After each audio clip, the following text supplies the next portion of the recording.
Hi folks, welcome back to Making It Metan. I'm Mike Borelli, and let's do a short catch-up on where we left off on our last episode with the Boston Whaler 420 Outrage. For a full update, jump on Metan's YouTube channel for both episodes 1 and 2, and please, if you think of it, subscribe to our channel. We left off with our huge repairs to our starboard side completed, in high build, ready for final coating. And after months of repair on this 420, it's finally ready for the coating stage of making it beautiful again. And in this case, making it even more beautiful than it ever has been.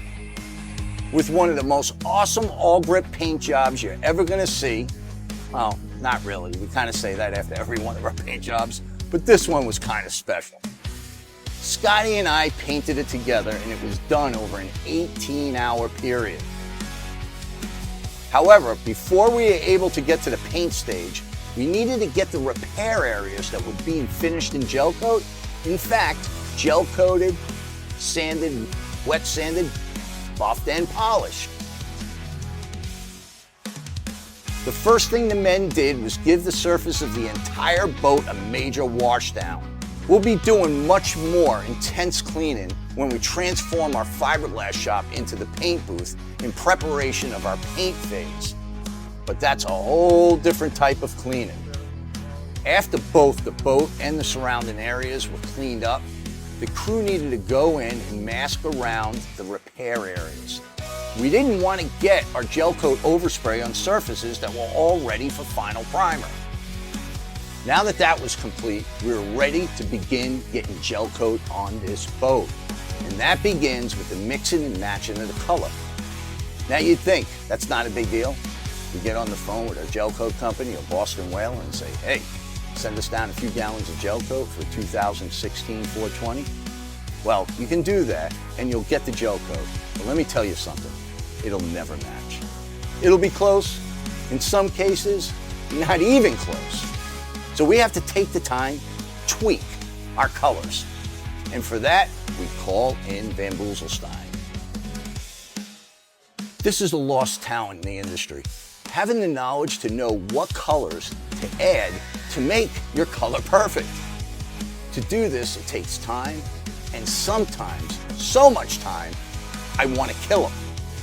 However, if you give him that time, he'll make that color perfect. Sure as heck, this color needed some tweaking. So Scotty took a couple hours mixing up his potion, and after he finished, we all agreed he had it spot on.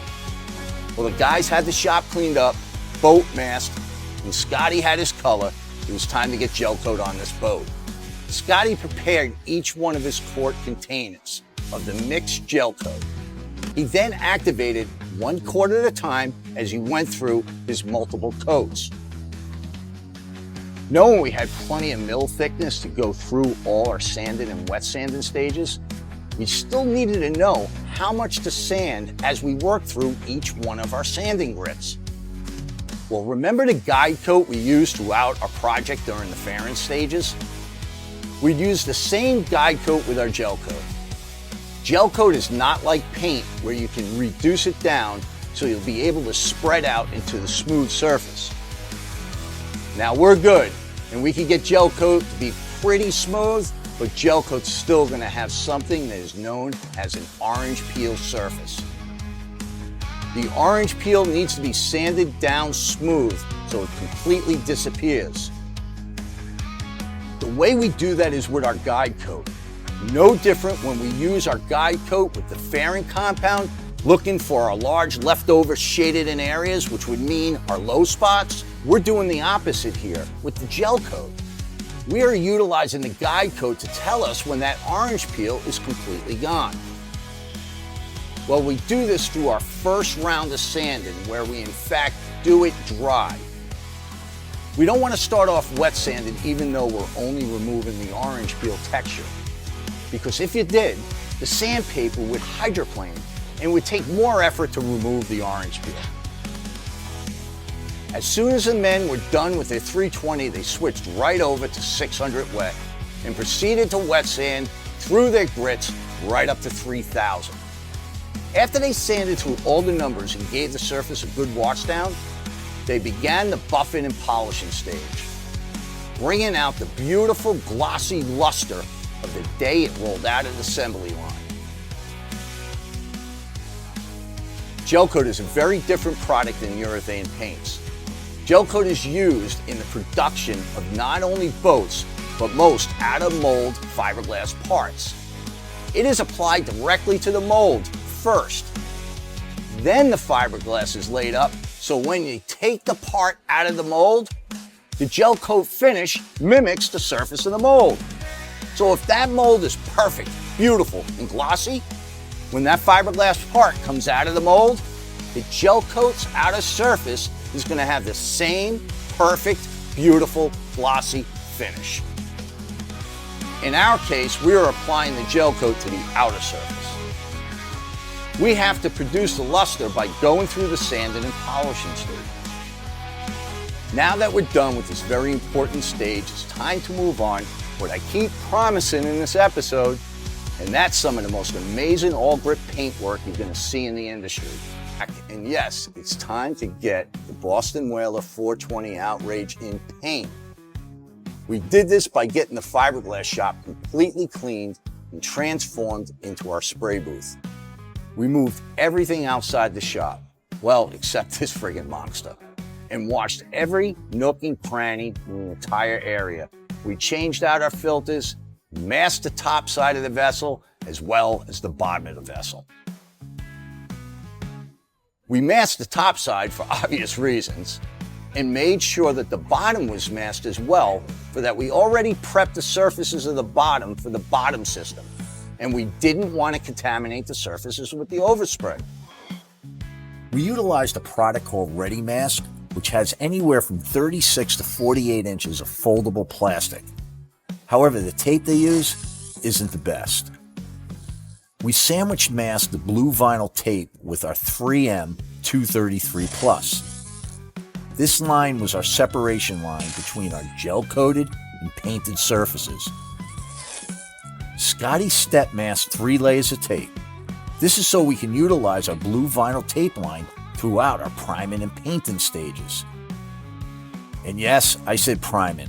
We first had to prime our surfaces with Awlgrip's 545 epoxy primer. This will be our base product that we'll be laying the paint down on. After I applied 3 very wet coats of 545, the men came in the next day and began the final sanding of the surfaces before we could finally lay the paint down. The men carefully detailed sanded the surfaces with 320, utilizing folded up Scotch-Brite pads for our corners and edges. The guys had the boat covered, shop was spotless, and if I remember correctly, using Scotty's term, we were rolling into Memorial Day weekend. Scotty and I teamed up, as we have hundreds of times, maybe even might be pushing 1,000. I'd have to stop and really think about it. During our heyday, he and I painted 150 MJM motor yachts. They're built right here in Boston by our friends at Boston Boat Works. This was where Metan first got recognized for our paintwork. Boston Boat Works and MJM had an article written on them in Professional Boat Builder magazine. They mentioned in the article that Metan was painting the hulls of the MJMs. Well, that would lead to 2 of the most prestigious recognitions in Metan's existence. A few years later, Professional Boat Builder did 2 articles on Metan. One on our Seacraft restorations, another on our Boston Whaler restorations. These articles brought attention to the amazing craftsmen of Metan, and one of those craftsmen is Scotty Van Boezelstein. Welcome to the show. Scotty's painting abilities are second to none in the industry. Almost 18 years ago, I taught him how to paint because I saw his early on abilities. And it was in fact on an MJM where I handed him a spray gun one night as we readied ourselves to lay down our first coat. That guy took the gun out of my hand, stepped in and started spraying, and the rest is history. his talents, his knowledge, his ability to make paint look better than it's supposed to makes him the best in the industry. Okay, I get it. Enough with the background. Let's get to the painting. Well, we're painting this hull in Awlgrip's SE Robin Egg Blue Metallic. With metallic paints, the first few coats you put on are crucial. You need to make sure that the metallic is evenly spread out, so when you start to put the clear coat down, you have an even distribution of the metallic pattern. I pointed out when the men were prepping the surfaces of the hull that we noticed the boat had been painted twice before it even left the factory. So it seems as maybe they had an issue with the first application of paint. Scotty rolled in there and began his first coat of the metallic base coat. He did this in his own way, and that is distributing metallic in a fashion that is spreading out evenly. With such a large surface area, that is not an easy task to do. After 6 coats of both base metallic and a little bit of pearl, that's the Metan magic we threw in, he and I were happy with the consistently, evenly distributed metallic surface he had achieved. It was now time for the application of Awlgrip's Awlcraft 2000 Clear Coat, which is our final stage to this paint process, as we're literally knocking at the door of completing one of the most major phases of this project. But before this could happen, we needed to get the clear coat on our base and really make this boat pop. And that's what Scotty and I did. We rolled in and applied 5 coats of clear. Some in the painting industry would say that's a little overkill. And I have to agree, because normally we only apply 3 or 4. However, this beautiful robin egg metallic, along with a little extra pearl, we knew a couple extra coats would give us even more of a product to work with. Although this boat looked beautiful after the last coat of clear, we still wet sanded, buffed, and polished our newly painted surfaces. Shortly after we were done painting the vessel, we had the vessel moved over into our assembly area. And finally, after months, the boat was out of our fiberglass shop. The men wet sanded the surfaces with a combination of 1500 and 3000 3M Trizact sandpaper.